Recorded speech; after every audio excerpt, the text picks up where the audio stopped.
There we go. That's much more like it. Hello, stream. Hello, Bob. Our little slideshow is hiding Bob. See, there we go. There's a Bob. There's his butt. Hello, everyone. We are here to discuss the Bayonetta series today with a video I'm calling Witch Time, the story and symbolism of Bayonetta 1 and 2. Obviously, we're not going to be able to touch on everything today because there is so much, but we're going to hit some big stuff that I thought was neat and interesting and talk over some of the things that you'll find in the book. That is, I forgot to put the link in the video. Of course I did. I literally thought, hey, don't forget to put the link in the video. And then who did? It was me. I did forget. Let's go to... There we go. The pre-orders for the book are now live. It'll be a lot of what I'm talking about here, plus the stuff that we don't get to. Today we're going to focus on Bayonetta in general and as a character, sort of the blend of East and West that's happening in the game, the angels and the hierarchy of angels, the Divine Comedy, and maybe if we have time, talk about Baldur and Loki a little bit. Lots to talk about, because there really is a lot going on in this series and the story. But if you like it. Ebook will be eventually available, but I'm not going to do pre-orders for an ebook. That would be silly. This is just so I know how many copies to order when I put it in. So, let's get my keyboard here and start with Bayonetta, who is the titular character of the game, but also is the name of the game, obviously. If you look at the logo, there's a lot of really interesting symbols all thrown in together. Crescent moons that represent the moon, the female goddess that's almost always associated with the moon, especially in this game. Magic, the kind of occult powers that are at play in this game. There's a symbol that looks like a triangle with a line through it that could be a reference to the Assyrian god of the moon, Sin.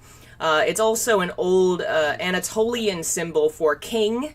Those two kind of don't quite go together, but it could be one or either of those ideas. In the middle is the symbol for Venus, the symbol for universally used for women, but also for the feminine ideal in goddess form. Our word veneration comes from the word Venus for the goddess of love and sexuality, which Bayonetta really seems to be, doesn't she? Hello, folks joining us. Tony says, received my books in Wisconsin. Oh, and just oh, thank you. That's so sweet. I'm so glad you enjoy my books. I'm very excited to be writing books about games that aren't Silent Hill. Don't get me wrong, I love it. But it's neat to be able to apply my interests to a new universe and have people enjoy it. You hear something in the background? Uh-oh.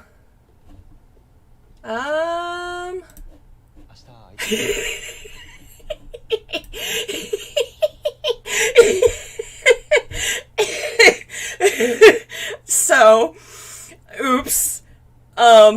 I was watching a TV show called Cherry Magic, and I guess I accidentally hit play, and the streaming service was catching it. Sorry, was anything I just said, like, was it audible? Was that really obnoxious? Should I, like, do a clean start over or whatever? It's a really funny show if you've never seen it. We'll watch it on Discord sometime, but God, I can't believe I did that. Thank you for pointing that out, Jeff. So yeah, we're going to talk about Bayonetta, is what I was saying. So her character, I remember when the game came out and all the controversy around the sexuality of her character. And at the time, I was kind of like, I didn't care that much, but I was put off a little bit by the sexuality of it, which I was a teenager that wasn't really, that was kind of put off by how much sexuality there was in games at the time.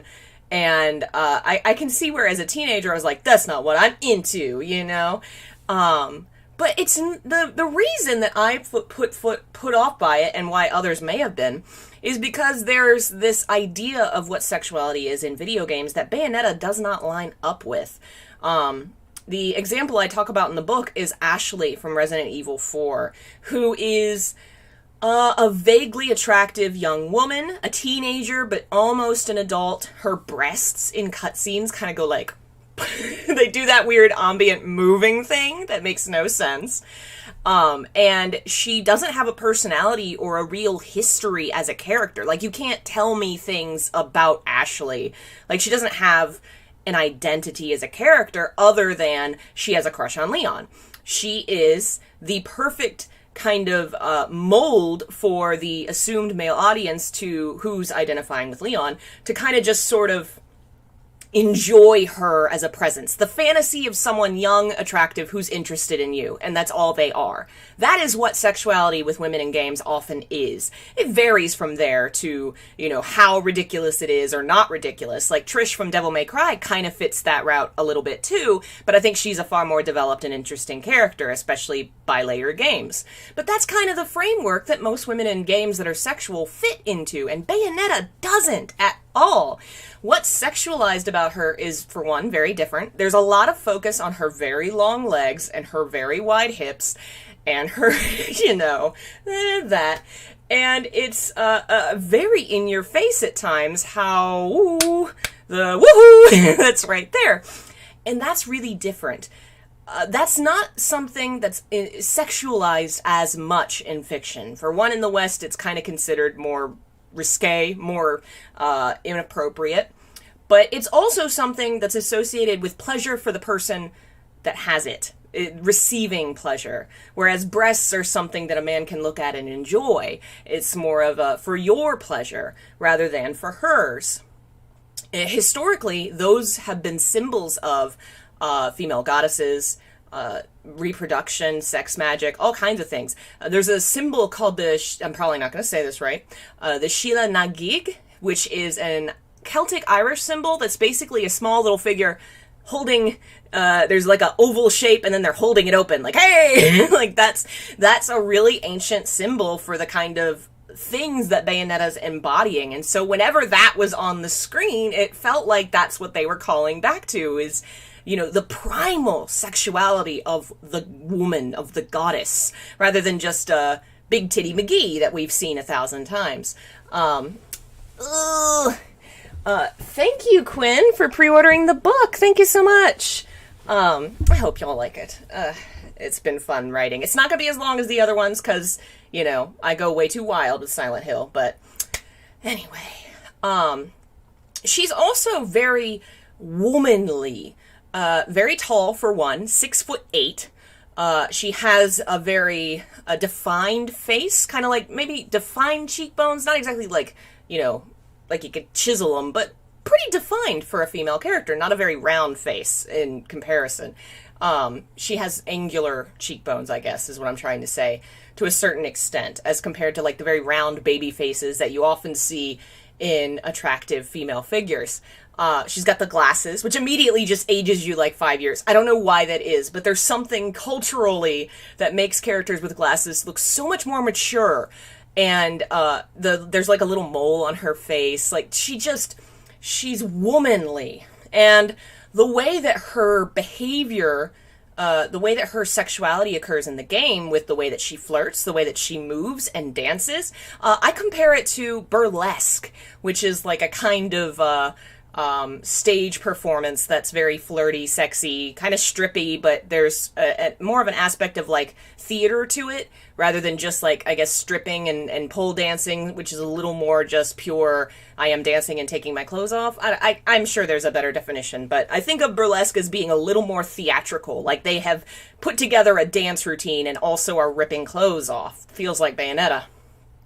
And again, in most video games, there's, like, I cannot think of an exact example at the top of my head, but I know they exist, where there's, especially in, like, maybe zombie stories, monster stories, where, like, there's a woman and she's running for her life, and, oh no, the monster got her and tore her shirt, and, oh no!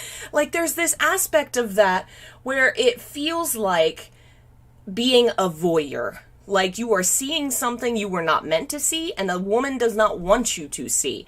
And as an audience, when that's all you get sexually, not evil in its own right, but when that's all you ever see, that says something really negative about your medium, where the only idea of female sexuality you can find is one that's voyeuristic and not consensual.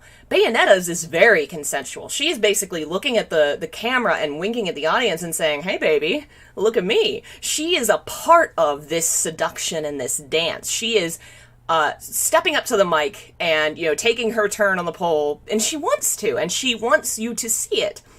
Her sexuality being a part of her character and her weapon, and part of her role as a witch, you might think that at times it would be literally weaponized in the traditional sense of like seducing the enemy or distracting or alluring someone, but that's never actually done. It's always played as a joke, specifically with like characters like Luca, who will see her beauty, her sexuality, and crash into a wall or something. It's never played meanly. It's just never important. It's always a laugh. Whereas a lot of times a powerful sexual woman, there's inevitably a scene where the woman is using her feminine wiles, which again goes back to these ideas of Christianity and witchcraft, which we'll get to, where female sexuality is a weapon and it's a manipulation. It's evil. Thank you so much for becoming a member, Droid. Be sure to check out the link in the description. There should be a whole document or Google file, I don't remember how I have it now, that has bonus content for you, as well as some YouTube playlists with some extra videos. All right. So, a couple of things I just want to touch on with her character that I think are interesting. The games explore a lot of motherhood themes with her without aspects of pregnancy and themes of sex without pregnancy. She's a sexual woman. She talks about enjoying sex. You see her naked. You see her like in very flaunty, like flirtatious poses. And you also see her acting in a kind of protective, motherly way with various characters like Loki and Cereza. And so you see both of these things, and there's no aspects of pregnancy, and no theme of pregnancy in this series. And it's also allowing her to be a sexual person and a mother figure, which is not typically allowed. In most media, it's just seen as like dual opposite sides of character development, where the mother is this pure chaste figure and the sexy woman is not capable of being a mother. It's kind of, I feel like there's a lot of societal reasons for that maybe go back to the fact that none of us are mature enough to accept the fact that our mom fucks. But I like the fact that it doesn't deal with pregnancy at all, because often if you have, motherhood themes or sex themes and women, like pregnancy comes up. And it's not a bad thing to explore, especially you get a good game like Silent Hill 3 or Haunting Ground that explores it in interesting ways. But it's just refreshing to see that theme kind of not be an issue. Like Bayonetta does not need to worry about this, does not care about this, I wonder what makes a woman decide to become a witch knowing what happens to them if they should die. I guess from what we see, it feels like it's just kind of their life. They have a bloodline that keeps going, so they're born into it like, hey, this is just my life, I don't know. That would be interesting to see more of in this series. All right, well, let's see what we're talking about next. All right, so we've just kind of I was going to say the witchcraft thing. I forgot I didn't have a slide for witchcraft. Can't jump over witchcraft. Most of us probably know about the witch hunts in Europe and America, especially between like the 1450s and 1750s, where that's where you get the image of like the closed-minded Christian community rallying around some poor woman and setting her on fire. Unfortunately, a reality for a long period of history. We don't really know why it turned out this way, because in the early times, they kind of lived side by side, especially in certain countries where there was just this tradition of folk tales and folk magic and, this herb does this and that kind of thing. And it just lived side by side with Christianity. There wasn't this idea that they were opposed. Worshipping another god would not be seen as appropriate, but not necessarily doing like making a pouch of herbs to protect you from devils, like that kind of thing.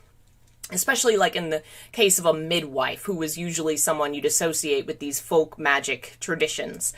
But around the 1400s, you really start to see this idea that it's not well, maybe not that the magic so much is not good, but the using the magic to target people comes around.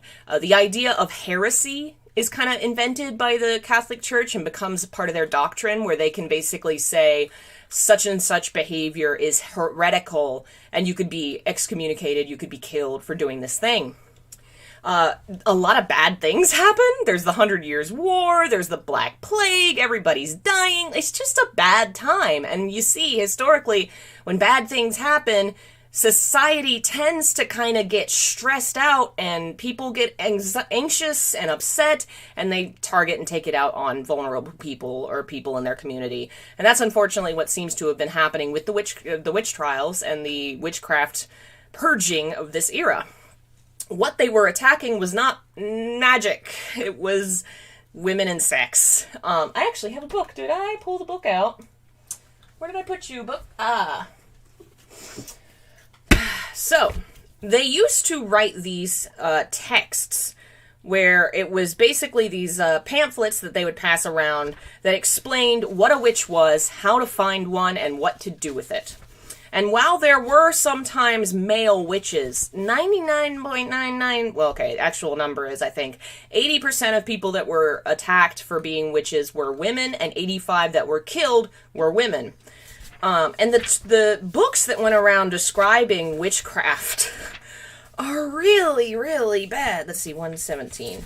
There was one called Malleus Maleficarum, which basically meant the hammer of witches, that explained the how and why of witchcraft and what was wrong with them.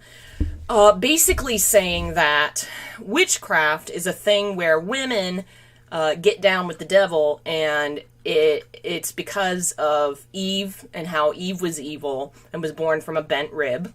And so now all women are basically evil and far more inclined to sin and sexuality, and we should burn them for that. Let's see if I can find a particularly interesting section here. Concerning witches who copulate with devils, much difficulty is in considering the methods by which such abominations are consummated. On the part of the devil, first, what element the body is made that he assumes? Secondly, whether the act is always accompanied by the injection of semen received from another.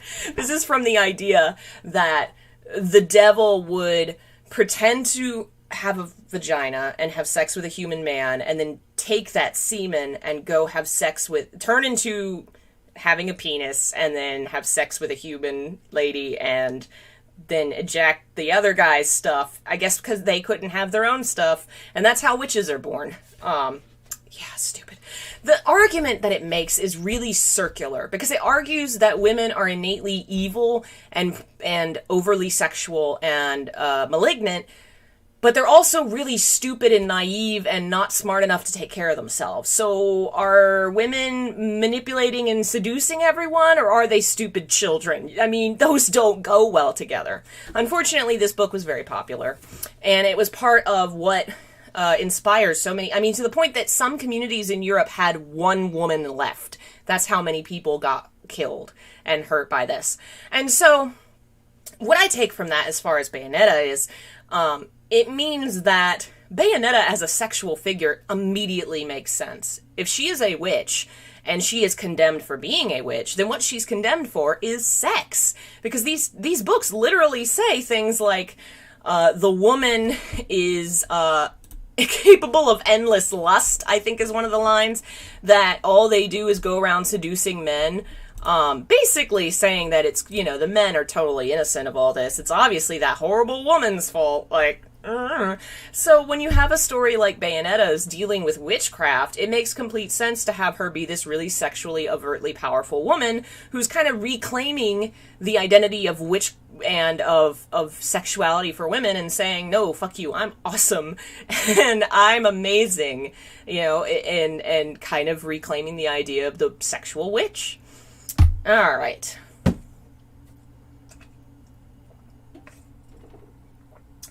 Let's see. We are talking about angels. So, who wants to guess how many named angels are in the Bible? Named. Not just such and such angel did a thing, but the ones that have names. Can you guess? Do do do do do do do do. Do do do do do do do. It was two. For all that in the modern era, it feels like there's so many angels because as a culture, we've become really interested in them. In the Bible, especially what is called the Tanakh, which is the Hebrew term for their Bible. I don't call it the Old Testament because that's like, it's the Tanakh. The angels are really small-time players.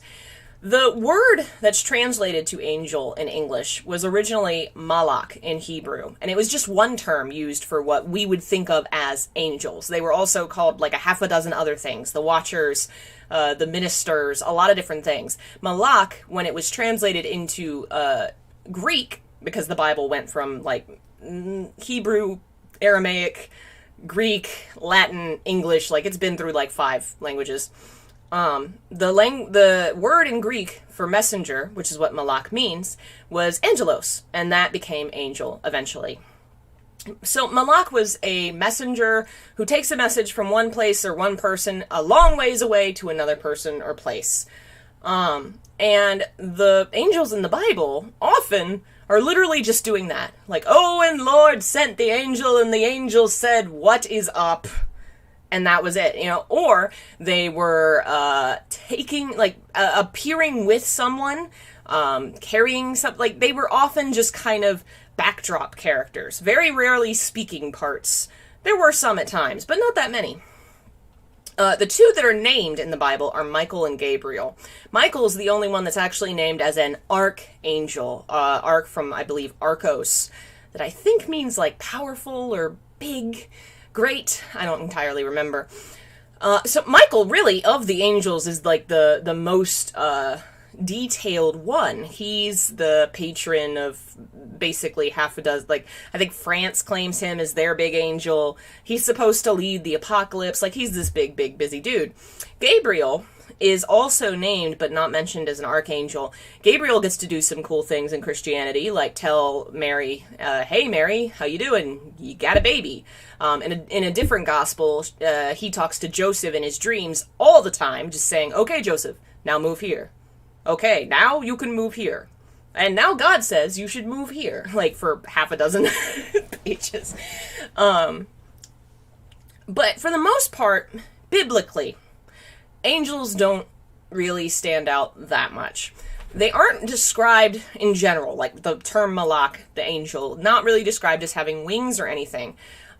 There are kinds of creatures that we now call angels who have wings, but there's an argument of whether or not they started as angels. There's the creature, the seraphim, which is described in the Bible as having 6 wings. One pair usually goes up like this. One pair is covering the feet, or I think sometimes the head is covered, and then there's one pair that's flying. So you'll see them, they kind of look like an angel burrito a little bit. But the term seraphim comes from the Hebrew for, I think saraf is burning or to burn, and it basically kind of means burning one. It's also used to describe fiery lizards in the Bible, or dragons as we might think of them. So it's not always used to refer to a angelic thing. And there's an argument that maybe the seraphim as we think of them now weren't considered malak in Hebrew terms back then. Nowadays, they're thrown under the angel umbrella. The reason that angels have wings is probably because of the Greeks, which as I said earlier, the books were translated into Greek, and for a long time that was the culture that it was writing alongside with. And in Greece, the messengers, the gods that passed messages, had wings. I think, think of Eros and all his friends, and Hermes, and like there was an association with gods that traveled or passed messages and wings. So eventually, by the 4th century, angels started to have wings as well in artwork. Hello, Akatsuki. Berserker says, aren't angels horrifying abominations? Some of them are, and that is actually a good opening to open your books to Ezekiel. Ezekiel 1 something. Ezekiel, the first one. Let me flip this page.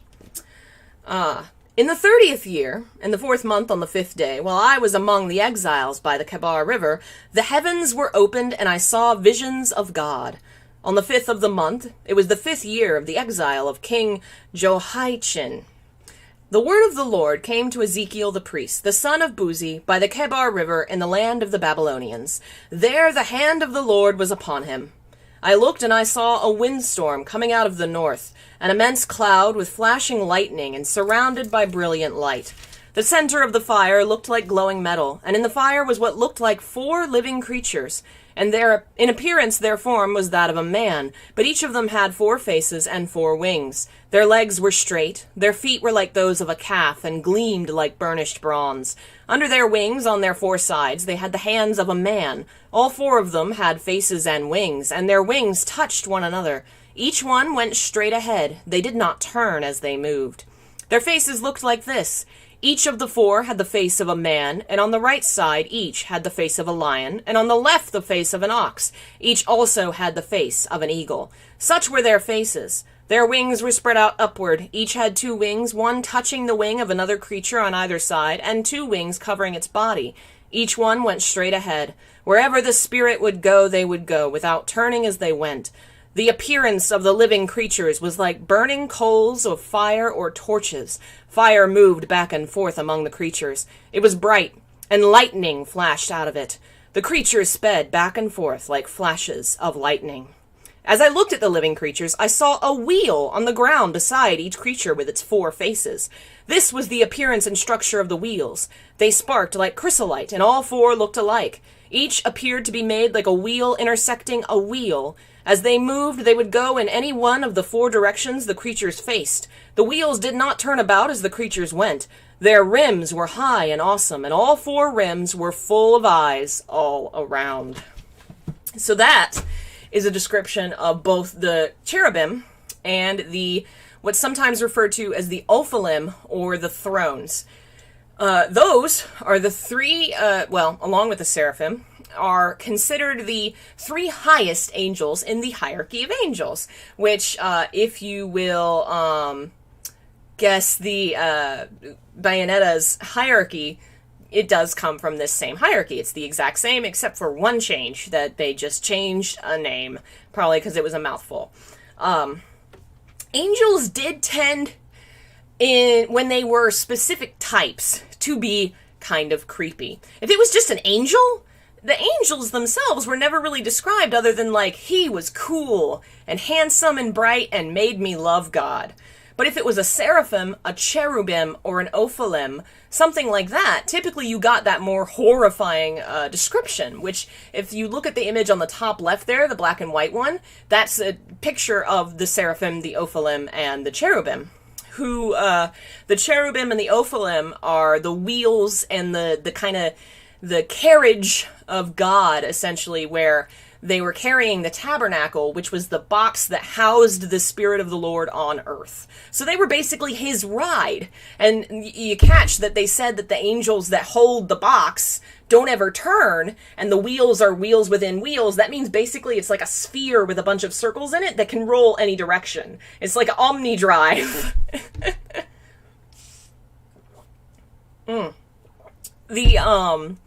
The spheres, to jump back to the hierarchy thing, in the original book, there were mention of angels throughout, but never, again, many that were named or described in detail, and not like a big pantheon of them, like a Greek god pantheon. That changed, both for Jews and Christians, in kind of different directions as they started to really split off and become their own things.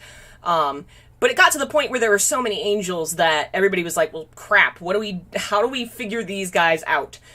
Judaism had half a dozen answers, because Judaism really likes, that kind of scholarly, everybody has these thoughts and we're all going to discuss them and stuff kind of thing. So there's a bunch of different scholars who said, this is my idea of the hierarchy of angels. Christianity is more like, this one dude wrote this down and then we made it law and it's the truth forever. And that is the way that it is forever. A guy named Dionysius the Areopagite came up with his version of the hierarchy of angels, and that's the one that stuck. He's not really Dionysius the Areopagite. Basically what happened is there was like a first century author named Dionysus, and he wrote a lot of stuff that the Christian community was like, that's cool, we like that stuff. And then in the 6th century, there was a writer, unknown, unnamed, who wrote this hierarchy of angels and wanted people to take it seriously, so he used the name Dionysus of Areopagite to make people think it was the older guy from 5 centuries ago. Like this was something that had just been laying around behind a bookshelf that we'd all forgotten about. We did not fall for it. And so now he's called Pseudo Dionysus, but he's the one that developed the hierarchy. It really, in the modern sense, doesn't matter to Protestants. They kind of threw out a lot of the angel lore when they split off because, you know, Luther, whoever was really kind of not into taking too much focus away from Jesus and God. Catholics and other folks, they love that hierarchy. That is their thing. And it is the exact same hierarchy that's in Bayonetta. There are 3 spheres. The highest sphere is kind of considered, like Thomas Aquinas calls it, the faithful. These are angels that do not leave heaven. These are angels that literally, like, their job is to chill around God's throne and sing about how cool he is. The middle section are called the ministering. They kind of go back and forth. Some of them are like guards of heaven's gates. They do like the heavenly paperwork. They are ministers. And then the last group is the earthly, who for the most part stay on earth. And in this includes guardian angels, archangels, angels that protect different countries or the church itself. And so you have like bottom tier is with us, middle tier is in between, and then the heavenly tier is up here. And the weird ones are the heavenly tier. The more human ones are the ones that are close to earth. Seraphim, cherubim, and ophalim are the top, also called thrones, which is what Bayonetta calls the ophalim. They have dominion over something. They are considered the best rulers. They emulate God, and they don't have any of the pitfalls of a human ruler. Like, they aren't proud, they aren't selfish, or, you know, they're the best that rulers can be. Powers are more focused on, like, courage. They are warriors, but like all the best that a warrior can be. Authorities are kind of more people, like the best boss you've ever had is like the authorities, that idea. These are people with power who embody ideals. The last group, principalities, who tend to be associated with kingdoms and countries. There's this idea that every country on earth has a different principality watching out for it. Sometimes an archangel will watch out for a special country, but anyway, archangel's the next one, which, given what, as Christians, we're kind of exposed to, you'd think they'd be higher up. I was surprised as a very young Christian to learn that Michael was not that high on the totem pole, but they are the kind of more personified angels who have specific roles in history, like Gabriel talking to Mary, Michael's gonna fight Satan, like all this different stuff. The number of archangels changes based on who you're talking to, what denomination.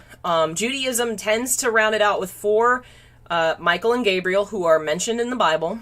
Raphael is one that's mentioned in the book of Enoch and some other apocryphal stuff that was removed from the Bible. And then Uriel, he's just kind of around. Those are those 4. I think those might be the ones for Islam as well. Christianity tends to vary. Gabriel, Raphael, and Michael are like always on the list. But they add some, take some away. 7 is often a popular number, especially in medieval times, because there was this, like, magic thing where everything should be 7 because there's 7 days of the week and there's 7 planets. And like, it was very symmetrical, so they liked that. But for the most part, they're parts of the story, you know?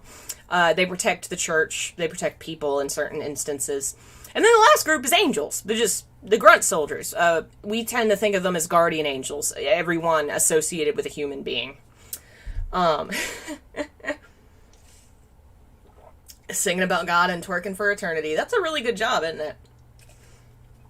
In Bayonetta, the angels are a really interesting mix of influences. There's obvious general influence where they are, where they have wings a lot of the time, not always. Some bird-like features on some of them.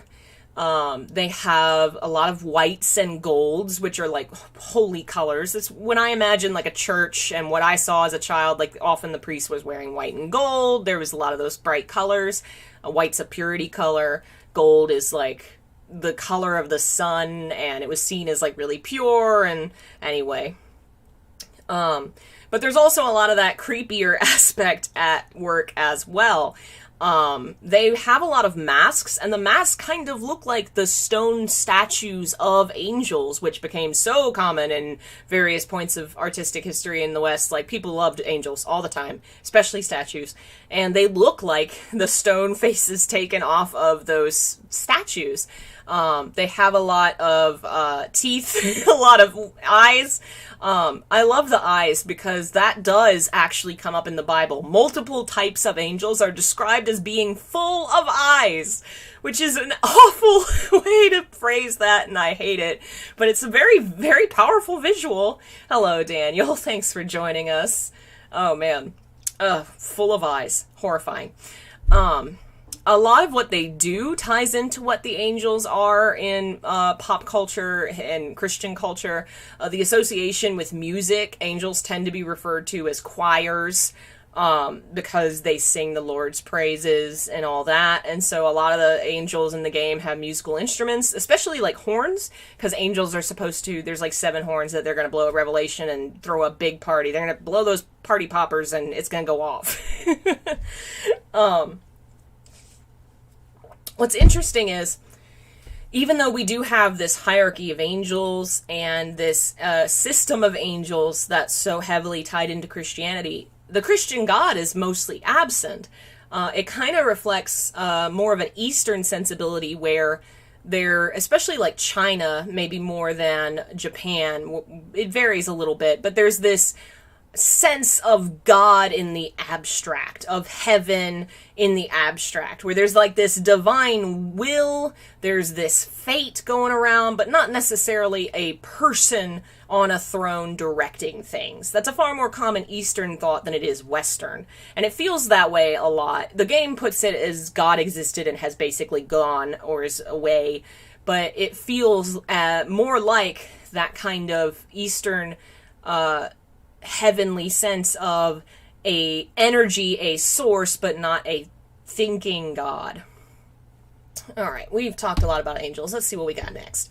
So, talking about, that's actually a pretty good segue, how the sense of God is kind of Eastern. There's a decent amount of like Eastern sensibility in the world building of this game, even though a lot of the names and imagery is Western. That's not always the case. Like, what comes to mind for me is Devil May Cry feels very much like Western sensibility with Western symbolism to a certain extent. The way the world works, the way the creatures work, very Western. This game is not that way. From the moment that it talks about how there's these two sides that have been balancing the universe forever, and you need both to keep the balance, well, that's Taoism right there. The sense of the God as this like absent sort of power source is the Tao in many ways. And these are ideas that originated in China but have spread so thoroughly through the other countries that Japan, Korea, all have their own ideas of it and kind of include it in their works as well. Let me scroll down to where I had this. I had my notes organized and then I accidentally unorganized them. Good job, me. Then there's the fact that this game has 3 worlds, the trinity of realities. It also has Purgatorio, but Purgatorio is not treated as a world, even though it could be, given the way it was portrayed in the Divine Comedy. They choose to make it something in between. It's not considered a world. The 3 worlds instead are Earth, world of chaos, heaven, and hell. 3 worlds is not how Christianity would look at these things. They don't really see them as like separate worlds of existence. 3 worlds is a Buddhism thing. In Buddhism, there are 3 realms that you can be reincarnated into: the world of desire, forms, and formlessness. And it's based on like what your karma is, what you'll be reincarnated into. I think Hinduism has a similar idea. I don't know enough about how it's played out there. I know way more about Buddhism, so that's what came to mind for me. And it works well with what this game is doing with death, because the game has a sense of reincarnation. The East is definitely that. The West is not. Heaven and hell were like, you're clocking in and you're never leaving. Like, this is not something that you eventually escape from. But religions and traditions like Buddhism, which do have heavens and hells, they're more purgatorial. You might check in for 1,000 years, but you will leave eventually because karma and the cycle continue. In Bayonetta, you see humans killing themselves and turning into angels when they die.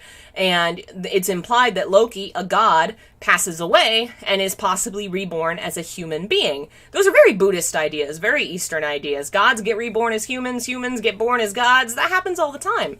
Not Western whatsoever. And we talked a little bit about this yesterday with the final boss. The fact that they pulled a lot more, I think, on Hinduism in this game, specifically in the design of certain creature or enemies, especially the final god enemy. I think this is also possibly true of the first game, but more so the second. Like, we'll start with Jubileus. She does not look to me as much like a Western goddess as she does, like, she called to mind for me a Hindu goddess. Very bare-skinned. It looks like she's bare-skinned but has like this armor kind of, but it's not really armor because it has a bunch of holes in it. It's like gold trim running up her legs, and then she got like a swimsuit on, and something covering her breasts, and then her hair's all pulled up on her head, which looks a lot like some of the crowns and headpieces that various Hindu goddesses will wear, and then it runs down in these like rivulets of braids that end in heads on the end of the end of the hair, which also happens to kind of look like the peacock feathers that Baldur had earlier. Then it's way more obvious in Loki / Lopter / Aesir. Blue skin, big thing. Multiple arms, big thing. 6 arms on young Loki, not counting his other ones, so I guess that's 8. And then in the bigger god form, he has the 2 spectral arms and the 2 that are physical. In Hinduism, there's this idea that the gods are so beyond what we can understand, so much more than what we are, that to embody them, to kind of to show visually what they are, we have to kind of see them in this superhuman way. A human has 2 arms, well, gods have endless arms. The Bhagavad Gita actually has a portion where the god in the story, Krishna? I think it is. It's been a minute since I read that. Is describing to his human friend his real appearance, and for a moment shows him, and it's like, he had 1,000 arms, and his footstep covered the earth, and, you know, like, that was a way of showing that they were so much more than human. So, a lot of arms, that was divinity in Hinduism.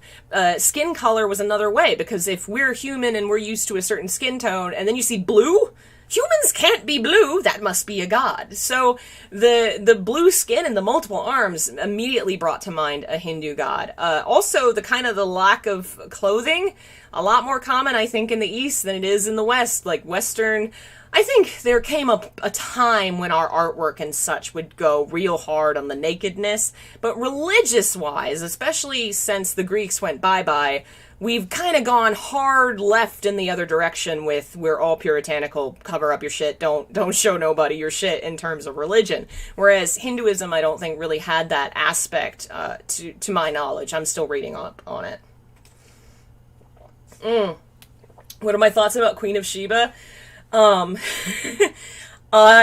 man, we'll have to see if we can get to that, because I don't want to mess up my train of thought here, but just, taking one of the most infamous bad women from the Bible and making that the heroine that stomps on God is really great. Oh man. Okay, so that was basically a kind of a touch on the fact that even though this game is using a lot of Western imagery and words, its soul is very Eastern. And I love that it blends both those in really interesting ways. I have a lot of fun with stories that do that, where you get to see, like, how different cultures merge and come create something new. It's really neat. Where did he get his golden thong from, right? Who knows? I don't know. I don't think I want to know. Alright, we'll touch on this too. So, when you discuss heaven and hell in Christianity, you can't do it without mentioning Dante. Specifically, full name, Dante Alighieri, a writer. I probably did not say his last name right, oh well.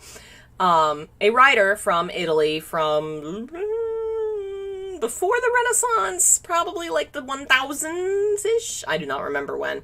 He was an old dead dude, and he wrote poetry. Epic poetry, basically, in Italian, and was a big old Christian guy. I don't remember what he did, but he got himself exiled, which was a major factor in his writing. It definitely defined his life, that he was exiled from home and forced to basically make his own way and suffer quite a lot for it.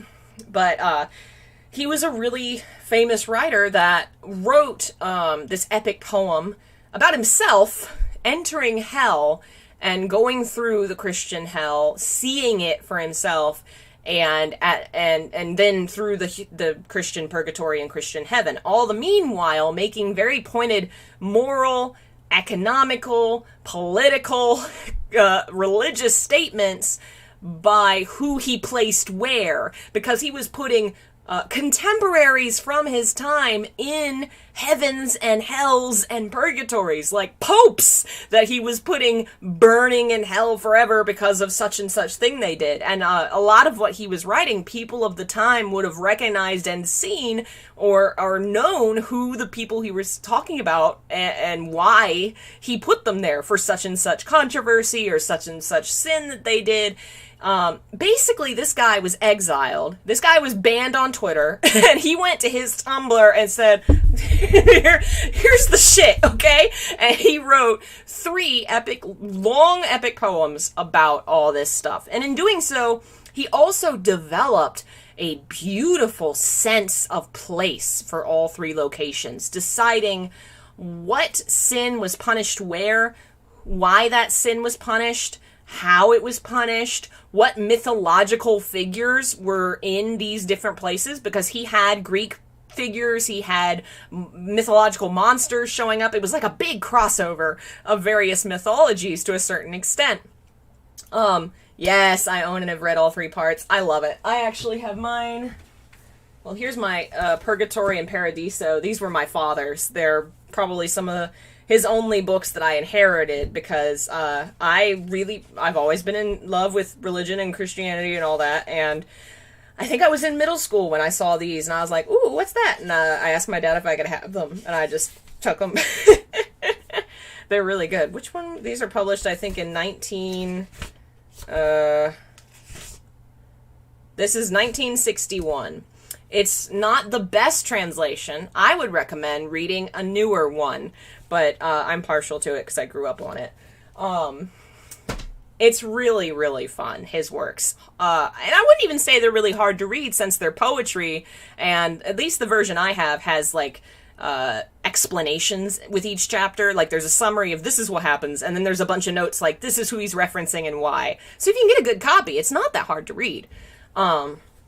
What he does is he writes the most fun and fascinating self-insert fan fiction about his life, and he changed Christianity forever. I want to write a self-insert fan fiction that changes a religion. That's what that man did. He defined what hell and heaven and purgatory looked like for Christianity, basically forever. Like, that's what they look like now. And he, of course, writing in Italian, named his books Inferno, Paradiso, and Purgatorio, which is why those are called that in Bayonetta, because they're referencing his books. Altogether, they're called the Divine Comedy.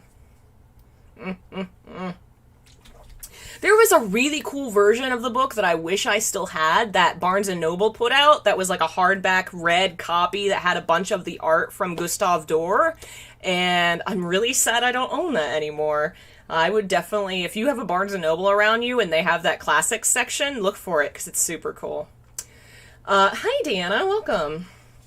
But yeah, so even though it's not like, there's not like a lot of Dante references being thrown around in this game, he's so integral to how Christianity understands heaven and hell.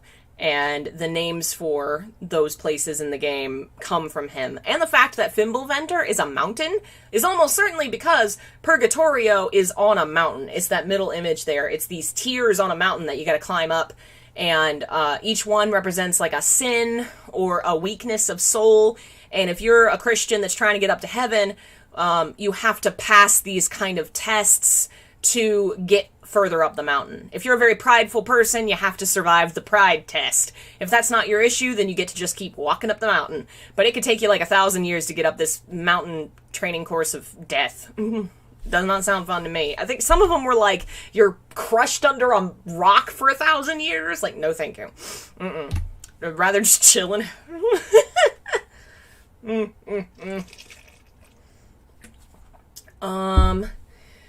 Like to hear your thoughts on something. John died and broke her contract by a demon. Cereza saved her. Should they both be taken to hell or lose their powers? No! For one thing, the demon broke his pact first by betraying Bayonetta when he was summoned. So, he betrayed the pact first. 2, this seems like a universe where might makes right. And Bayonetta is the mightiest, and she did what she wanted to do. And if you're strong enough to stop her, then go ahead, but nobody can, you know? Being a slightly less, serious story, it really doesn't bother me that she kind of jumps into hell and doesn't, and breaks all these rules, I suppose. What actually bothered me in retrospect when we beat the game is that there's no real comeuppance for some of the plot points. I love the game, and I think it's a great experience, and it's not a weak story. It's not like a story where you, afterwards, you find plot holes, and you're like, oh, well that, this really weakens the narrative. Like, the narrative's not weakened because it is what it is. It's just this fun romp that's not taking itself seriously. So plot holes aren't meant to be taken seriously. But it kind of did bother me. I was like, that dragon never got, that dragon betrayed me and murdered my wife, and I'm still gonna summon it? I didn't get to kick its butt in hell? I should kill it! Clearly I can't trust him anymore. But anyway, it wasn't a major thing.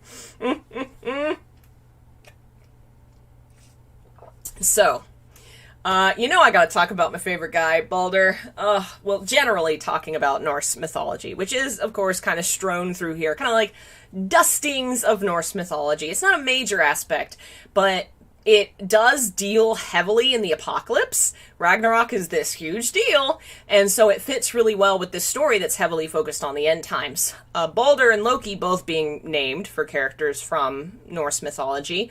More places in the story, Vigrid, the Ithavoll Company, Fimbulventr, Noaton, those are all terms from Norse mythology. Noaton was the home of the sea god. It's a town by the sea. Fimbulventr was the terrible winter that comes before the apocalypse. Now it's a big cold mountain, The Ithavoll group, Ithavoll was a field or a city where the gods met. It really didn't feature much. It appeared in a poem twice. And the last one, Vigrid, is the plane where the apocalypse is going to happen. It's where we've agreed to have Ragnarok. We're having Ragnarok at 2 p.m. on Thursday in Vigrid. And that's basically what happens in the game, is that's where the apocalypse happens. Baldur and Loki are far more in-depth references to Norse mythology. The name Baldur comes from a major figure who, major in the sense that he's important, not that he features in a lot of stories. He's most famous for dying and being dead. He is often connected to a larger European trend of the dying and resurrecting harvest god or goddess. There's a very large historical trend that in the worship of gods that die and come back, who are tied to the seasons and the harvest and the sense that, it's winter now, we're not going to be harvesting anymore, the harvest god is dead. But he will return because next spring we'll have more harvest. Persephone and Demeter are a version of this. Osiris in Egypt is another version of this. His brother cuts him up into pieces and then he's sent to the underworld, but then he becomes king of the underworld. There's a lot of gods that fit this trend.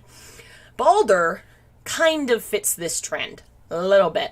There's this belief that he was possibly a harvest god, that maybe he was like a big harvest god, and then harvest wasn't so important for the Norse anymore because they were busy stab, and so Balder wasn't really a harvest god anymore, but he still was this dying and resurrecting god. He is the son of Odin, and the god of wisdom, truth, light, the day, awesome stuff. Like, tears. He's the god of tears. He's also called the bleeding god, and he basically was the coolest dude in Godland. Everybody loved him. Nobody had beef with him. He was so cool and handsome, and he apparently was so beautiful he radiated light. He started to have these terrible dreams that shit was going to go wrong, and feeling really upset about it. So he told the other gods, and they were like, well, this seems bad. And I believe it was Odin rides his 8-legged horse down to hell to say, hey, what's going on with my son? He's having a bad time. And then the god Hel was like, well, yeah, he's going to die. It's gonna, it happens to the best of us. And Odin, concerned about this, went back and told everybody. Balder's mom, obviously not wanting her kid to die, makes everything in the universe swear not to hurt Balder, except for Mistletoe, because Mistletoe was too young to take an oath. Unfortunately for her, Loki does not like that Balder's cheating death. It's kind of implied in certain versions that basically it's like, not even personal so much as he's just pissed off that the guy got away with it, kind of, not like, oh, Balder's my mortal enemy. It was just like, seriously? This is stupid. I'm gonna kill him, like, basically. Didn't some of Balder's story become tied to Christianity? I do not know that. I really don't know a lot about Norse mythology, Akatsuki. I would not be surprised if Balder and Jesus were connected some, because that's just, it's right there. It's there, but I don't know enough about it. So Loki finds out, and he, long story short, finds out Balder's one weakness, and the gods are having this game. Balder's immortal now, nothing can hurt him, so all the gods have gathered round and are throwing things at him, and nothing's happening. And so Loki tricks the blind god, Hodor, I think, into throwing mistletoe at him, and he dies. And this happens in a place that's like sacrosanct. You can't spill blood here, but blood has been spilled here. Sometimes they don't know it was Loki right away. I think most of the times they're like, oh my god, it was him, but they can't do anything because it's a sacred place. Loki runs off, and the gods are all heartbroken and swear an oath to avenge Balder. And this oath is what eventually leads to the apocalypse, because the end game is going to be Loki versus Odin. Balder, at that point, is given a hero's funeral. I mean, the whole thing. He has this huge boat, Hringhopter, I believe it is, that they put him on. Sometimes his wife dies of grief, Nanna, I think it is.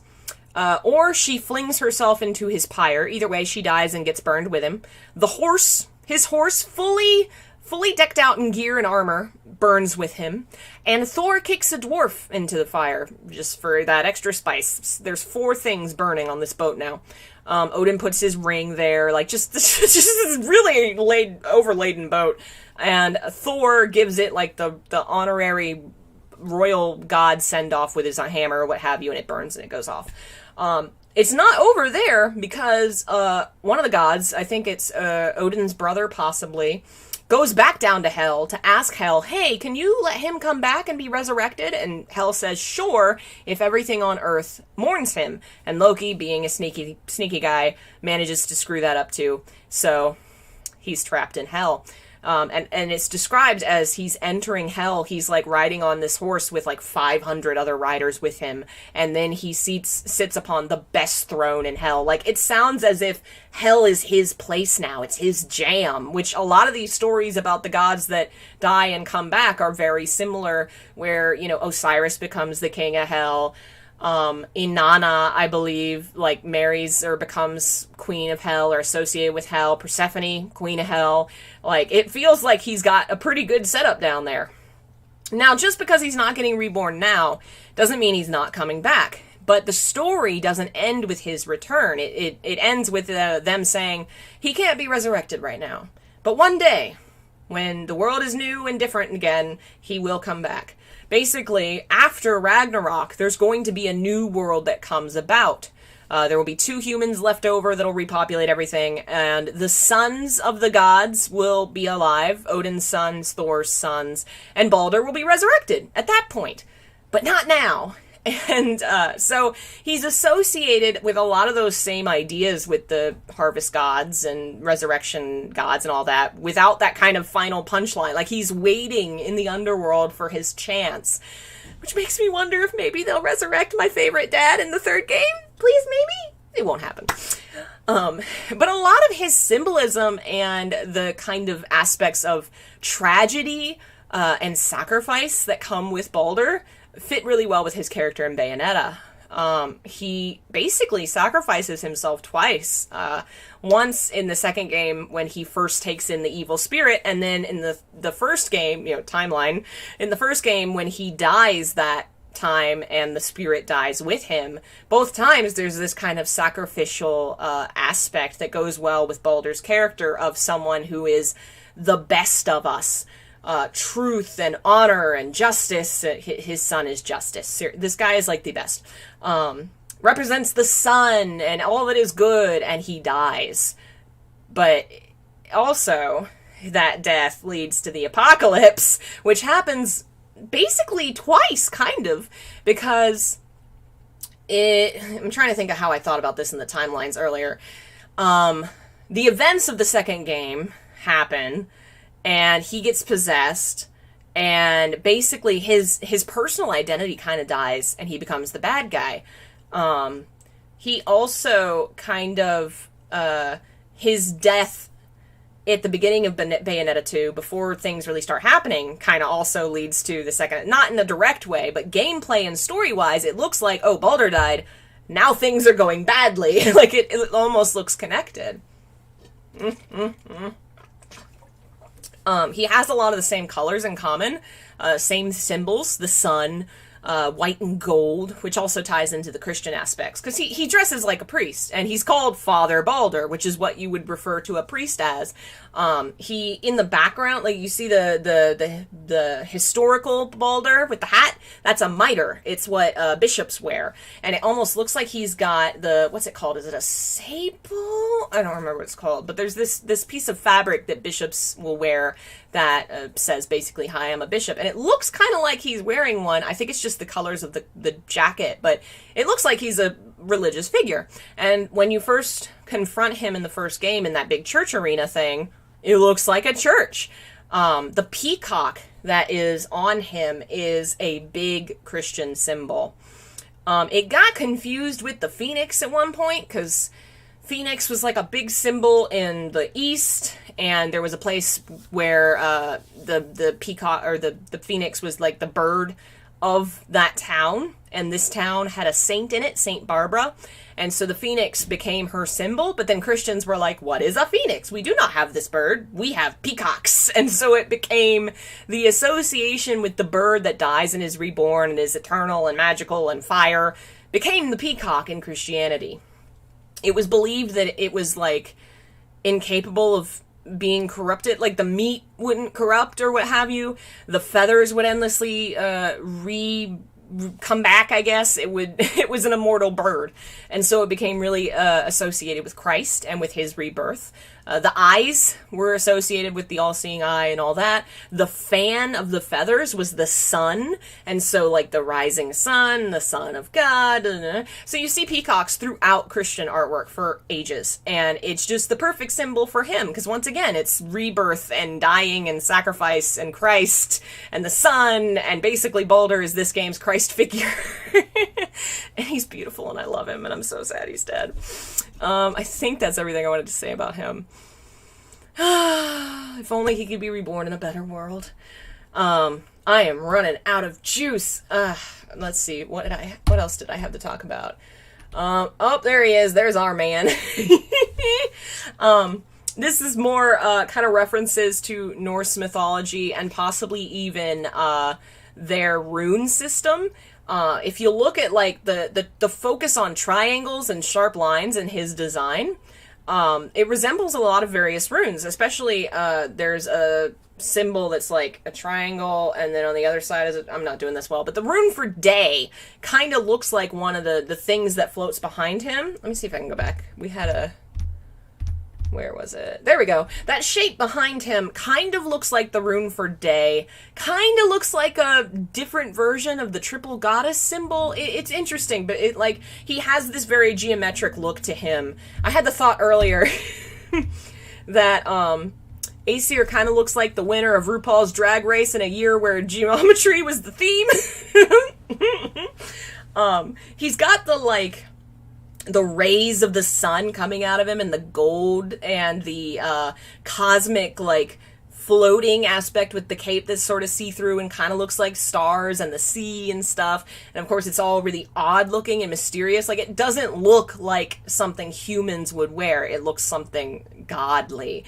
And then if you look at his tattoos, on the one side the tattoos are geometric and straight lines, and the other side they're rounded, circular, kind of look like mandalas, and it corresponds with the left and right sides with the two eyes, which I didn't mention. Cool story.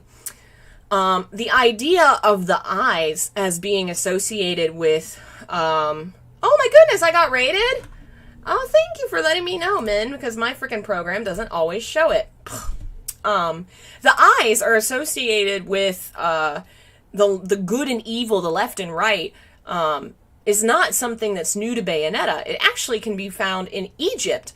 The wajet, or the eye that is shown in a lot of their artwork, is often either called the left or right eye of Horus, and it was believed that specifically his eyes were the sun and moon. The moon was the left eye and the sun was the right eye. Sometimes it was Ra. They changed over time. This was a society that was around for thousands of years. And sometimes the eye of Horus or the eye of Ra was a deity in itself. The eye itself was a god. But it was always associated with one of the celestial bodies, and this idea of kind of, you know, the left and right side together making the universe. And eyes in general are the idea of being seen, the power of the soul. They kind of pull in a little bit of Kabbalah here, where the left side of the tree, the left side path, is the feminine and the dark and the moon and all that, and the right is everything else. Yin and yang also divides into left and right being dark and light and sun and moon. Like, it just, most of these cultures seem to kind of divide those things in the same way. But the only one that I found that had left and right eye literally that way was Egypt, which I thought was fascinating. Let's see here. What else can we tie up? I think that was basically what we were going to talk about. It was what we were going to talk about today. If you like what you've heard here today, there's tons more in the book. It will be ordered 2 weeks from now. I'm only ordering as many as are pre-ordered, so if you want a physical copy, check the link. I will put it again in the chat, and I will remember to put it in the description later. Ebooks will be available forever, so no worries about that. But if you want a physical copy, there you go. I go into a lot more detail about the demons, which we didn't get to talk about today. The virtues, which we should talk about those a little bit. I mentioned that the virtues, which are the 4 angels that act as bosses in the first game, they tie into earth, water, wind, fire, which are the elements that alchemy believed made up the whole universe. Everything in some combination created all things. Everything has a little water in it, a little fire, a little blah, blah, blah. The 4 angels tie into those 4 themes, and then kind of their own themes, I guess. Like the fortitude, being these are the virtues, tie into the idea of fortitude, which these are the cardinal virtues, which came from before Christianity, were actually invented by Greek philosophers. They had this idea that their, capital F fortitude was a virtue that everyone in the world should have. How long will I keep pre-orders up? Until the 31st of this month. I'm going to give it that long, and hopefully by then I'll have it approved for printing anyway, so that I'll be able to put the orders in. I'll let y'all know if that changes. So they had this idea of 4 cardinal virtues.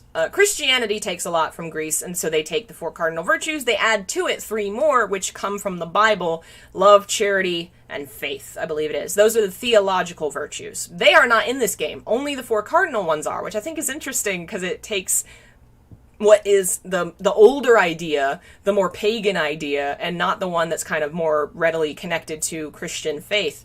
Fortitude is like strength, what have you. He's the 2-headed dragon. Kind of reminds me of the 2-headed eagle that's a symbol from, I believe, Rome and shows up in Christianity quite a bit. He is a big dragon, which kind of ties into the image of the angel. We talked about the seraphim being fiery lizards.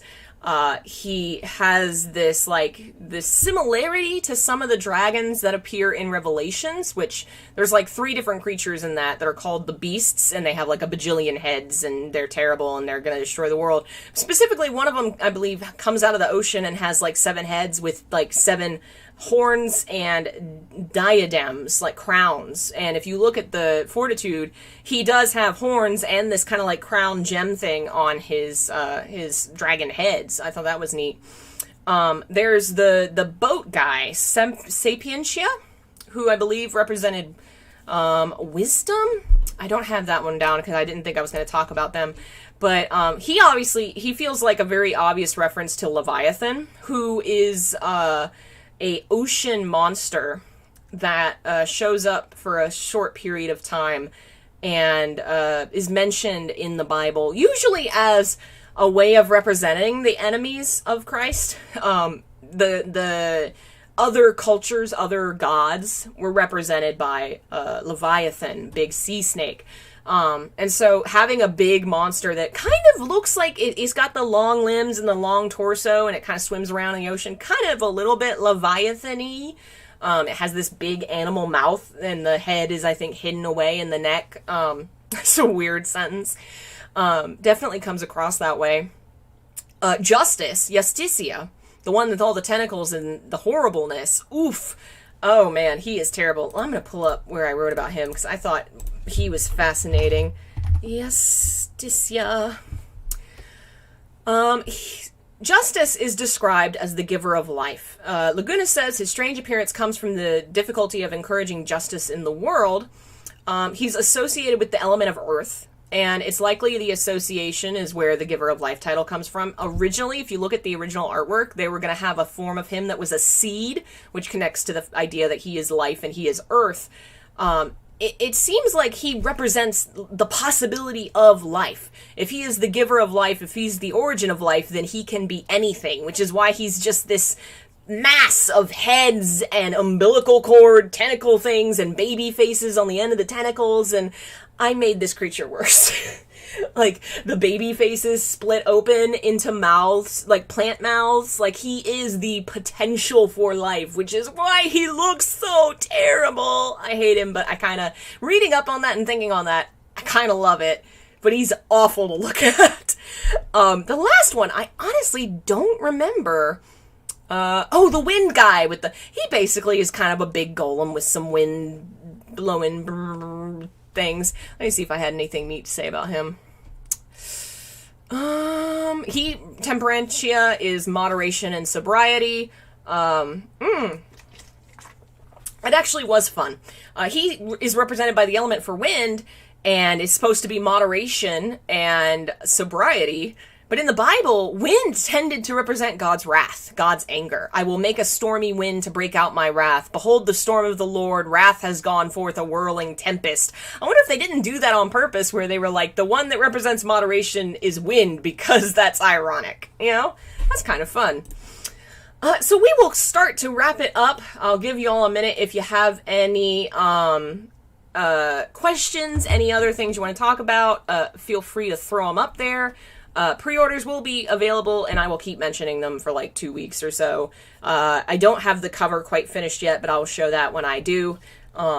It's probably going to be about 80 pages. I still have some things to tweak and some bibliographies to put in, but I think it's turning out pretty cool, so I will keep y'all updated on that.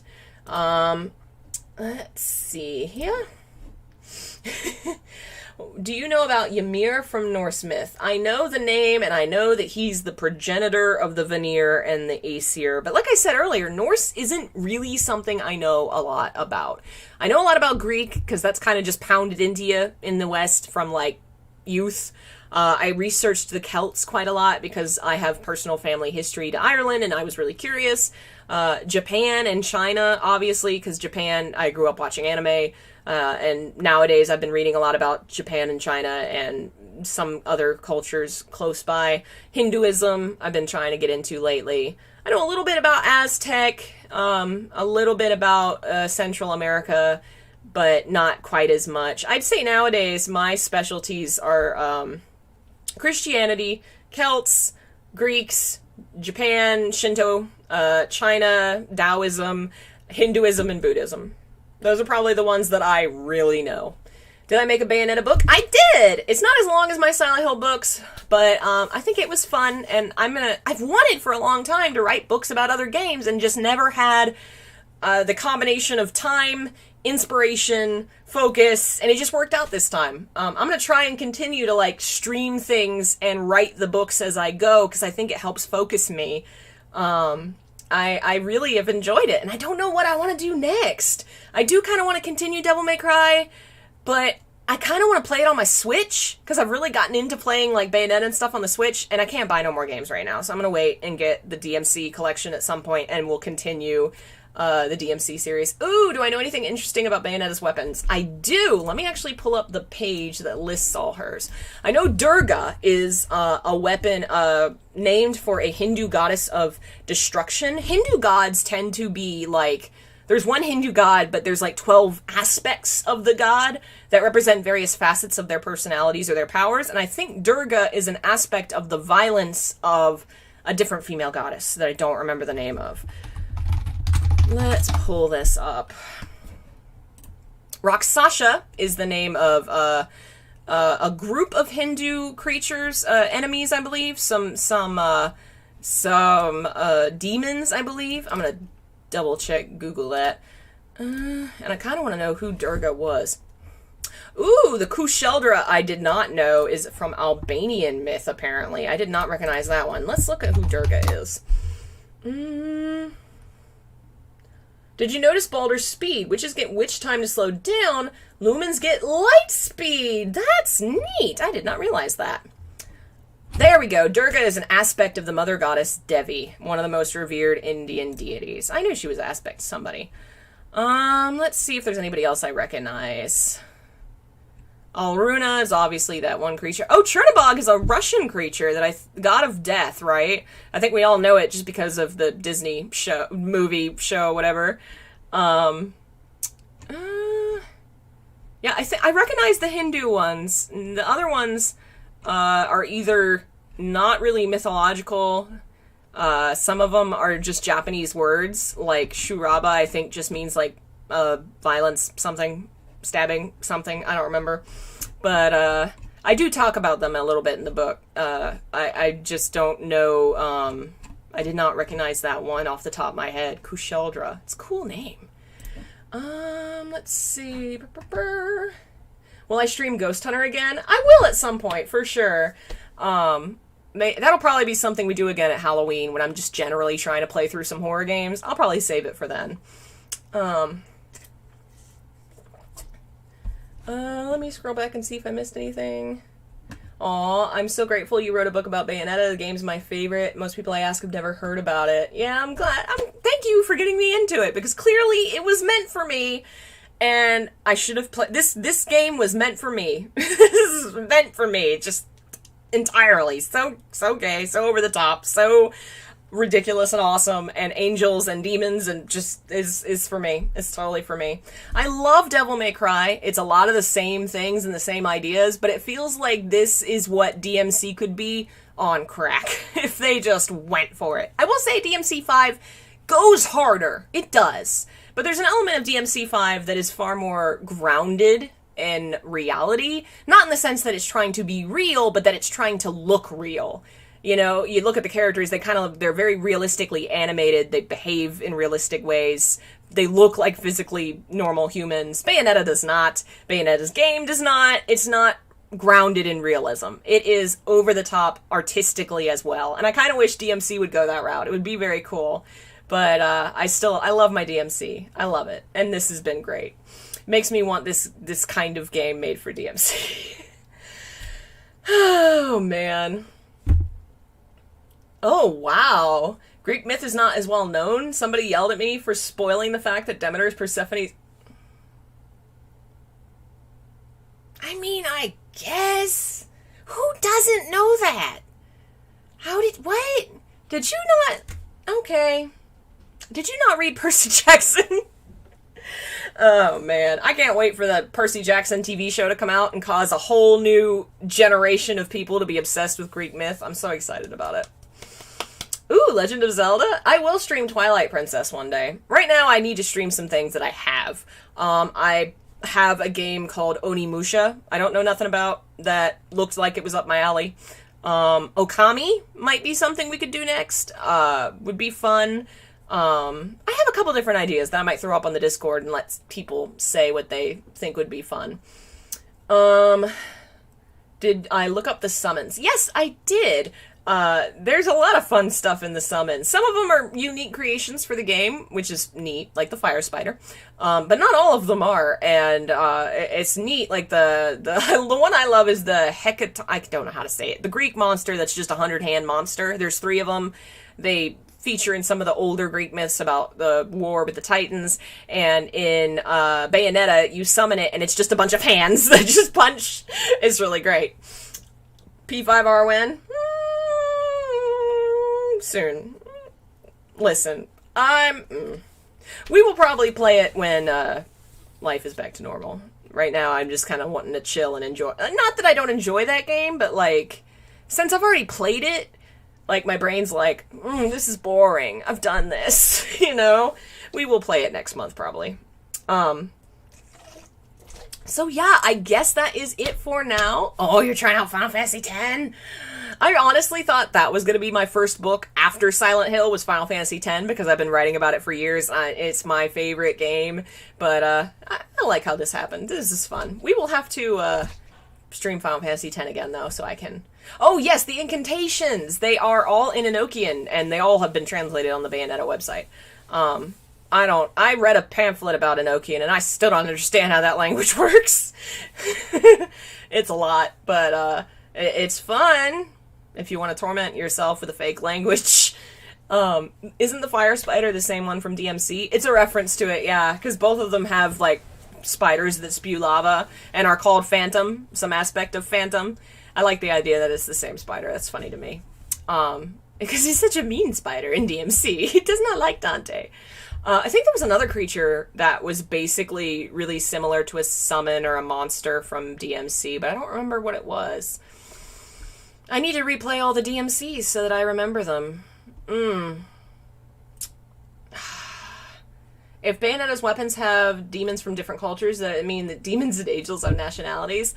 No, I think it's more like... I mean, who knows how it manifests in Bayonetta, but I've always imagined it as being like, if that's a thing, then how the creature manifests based on how you perceive it, and if your culture perceives it in a certain way, that's like how they're gonna manifest for you. So, like, the goddess of the moon looks different to somebody from Europe than the, god of the moon in Japan, that kind of thing. I feel like that's a explanation for why possibly you'd have a global culture with angels and demons, and, what would they look like or what would they be called would vary. Is Spira based on Buddhist folklore? It is! Spira is spiral. It's the spiral. It's a spiral of suffering, and the spiral... There's a lot of Buddhism in it. And since I started studying Buddhism really hardcore this year, Final Fantasy X has made a lot more sense to me, and I really want to replay it. Even though I've played it 1,000 times. And I've already streamed it once. I want to stream it again. It's really good. Literally, there's a book on my shelf somewhere up here called... I think it's called Living on the Spira, and it's a play on living on the spiral of suffering, spiral of death, and that's connected to, like, the cycle of suffering, dukkha, in Buddhism. There's a lot of cool stuff going on there. I should stop talking or I'm going to lose my voice. Thank you all for tuning in. Tomorrow we'll do a book reading, and a game. I don't know what yet. I'll post on Discord and we'll see what we're going to do. I will keep pre-orders up and keep mentioning them as we go forward. You'll still have a chance. You have until the end of the month to get a physical copy. And if you miss that, there's the digital ones. I'll maybe order it more in the future if there's a desire for it. I just don't know how much this one's going to, do as opposed to Silent Hill. You know what I mean? If you like what I do and you want to support it, check out the coffee, buy my books, become a member. You can follow me on social media to keep up to date with what I'm doing and what we're working on, and you can join the Discord to hang out with cool people, watch TVs and stuff, watch TVs. Just watch them. Watch TV with us and play games and things. It's very cool. It's a really cool group. Thank you to members here today like Quinn, MVP Quinn, who bought me Bayonetta and got us started on this journey. Shout out to Quinn, everybody. And to all of our other members like Daniel and Jeff and other folks. Thank you all so much for your support. Min, thank you all. I hope to do more. I feel like I've been saying this for months, but just my family's had a lot going on and things have not been normal for some time. So I feel like I haven't been putting out my normal amount of work, and I want that to change soon. Next month, it'll just be me and my mom again, and I'm going to try and get into a regular schedule of posting and streaming and things like that. I don't know when, but I'm going to try and have a little bit more control over my life. I will keep y'all posted with the book, and I will be back tomorrow for more stuff. Thank you for listening, and I'll see you next time. Bye.